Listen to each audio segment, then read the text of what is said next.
الركنية الأولى مرفوعة دائما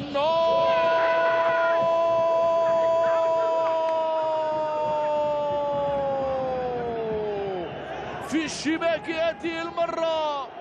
وهذا البياوي شاهدوا بالأطرش، شاهدوا من أين قدم، شاهدوا كيف ضرب الكرة برأسه مباشرة داخل شباك اتحاد الجزائر بطريقة ممتازة، بطريقة جعلت الدفاع يتوقف للتفرج هكذا. ولكن بالأطرش الهدف اليوم هو رقم 5 له بألوان شبيبة الثورة، وبالتالي واحد من بين الهدافين. شكرا ياسين سادات المنعة الفريقين في القسم المحترف.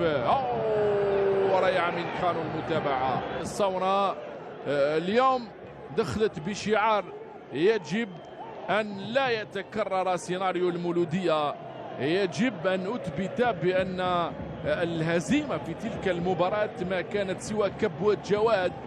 وحقيقة شبيبة الثورة تنازم. وليان بوزيان يلعبها على الجهة اليمنى، يوجد سعد يردواني يوزعها. الجزائر هاي الكرة هنا اخداها بوزيان لسعد يردواني، يوزعها رجعها حارس المرمى وسددها. إنه حارس المرمى الذي أنقذ الموقف وهو راقد على أرضية الميدان. يعني سعد يردواني في الأولى ثم انهض في الثانية وأنقذ مرماه. هل استطاع 7 لاعبين يلعبها مع بوزيان، رائع التنفيذ، يخرجها الدفاع مباشرة، يطلبها بوزيان، يرفعها بوزيان، رائعة التوزيعة هذه.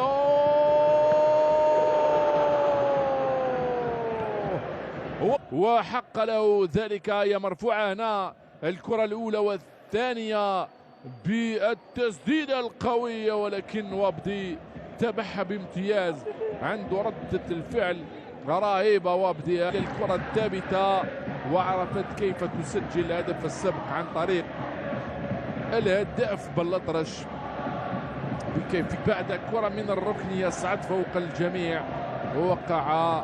أنا ترك مبدأ الأفضلية حكم المباراة. مرفوعة الكرة هذه، عناصر اتحاد الجزائر ما فيش وضعية تسلل، ما فيش وضعية تسلل. السوفي الذي تريت هنا شاهد كان ينتظر فيه من هو ويس، رفع راسه موه بأنه سيوزع هذه الكرة، ولكن هو دهيري بالعمارة اللاعب بالقاسمي هنا صعد فعلا. بالقاسمي صعد فوق المدافع، والمدافع يريد أن يرد على إسلام مريلي. ولكاي الكرة الأخيرة وهي التسديدة من سعد عبد الجليل ببراعة وبروعة. كرة أمام منعنج أنصار اتحاد الجزائر دايري لمن للعمارة، يتركها لمريلي. تسديدات فريق اتحاد الجزائر وبدي يمنح له حكم المباراة، أو عفوا آدم عليلات. مليلات هو الذي صعد في الكرة الأخيرة مع بوابريلي. غير الجناح إسلام، هل يصل عليها سعد يردواني بامتياز؟ التسديد داخل منطقة العمليات، هيئة له كانو، التسديدة بقوة. ثانية أو ثلاثة من جانب فريق اتحاد الجزائر. تلك التصديات منحته هاي التغييرات ستحدث بأمور، خاصة شاهد كل عناصر شبيبة الثورة في المنطقة المتابعة. الكتلة هذه تمشي مع الكرة في اتجاه الكرة. هاي الإعادة هنا، التوزيع من نبيل العمارة والمتابعة من كانو. حمية الكرة من المرتدة لويس، يدخل ويس، يزيد ويس، يسددها. تابعها سوفي هنا. ويس خلص من المدافع بروعة في الشبكة الصغيرة الخارجية، لأن هذا ما يعمل عليه فريق شبيبة الثورة. يتحين الفرص ويتحين مع مريلي. دايما المريلي يفتح اللعب يسدد من هذه المسافة. هذه من أدمع كادت تغالط وابدي.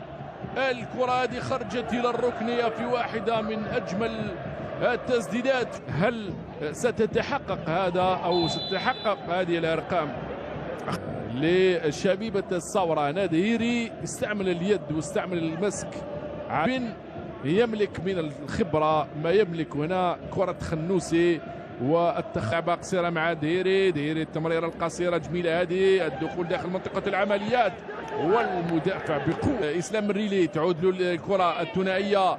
بالقاسمي يدخل. هي كرة صعبة. هاي صعبة. انصاصة ومريلي بالقاسمي. ريعة التمريرات القصيرة. ضعف. هاي التمريرات القصيرة. هنا لعبوا الثنائيات. هنا كانوا دخل وارتكب المخالفة. هاي التمريرات الثنائية. التغطية الدفاعية كانوا لم يقم بشيء في اللقطة. فعلا شاهدنا عناصر شبيبة الثورة تحتج واللقطة انصفت. كانوا الذي تابع الكرة ارتمى عليها وصل. سيدخل سعد اسماعيل. هاي الإعادة هنا كانوا هنا واصل لعب تقديم الرجل. مريلي غير موجود. هذا الخطأ جاء بعد خروج الاختصاصي. الزاوية البعيدة مرفوعة الكرة من كوناتي بين في إطار المرمى. كانت قوية وصعبة على الحارس في أنه يردها، بالتالي صعدت قليلا فوق إطار المرمى. الكرة لكوناتي. سيسدد كوناتي ويتحصل على مخالفة مرة أخرى. ميباركي فيصل. هنا فعل الوصول المتأخر ثم الخطأ لمصلحة فريق شبيبة الثورة. فذلك شيء آخر. كوناتي يتهيأ. كوناتي ووابدي اصطدمت بالدفاع. صعد بعد هذه الكرة مرفوعة الراسية. يتدخل الدفاع. تعود الثانية من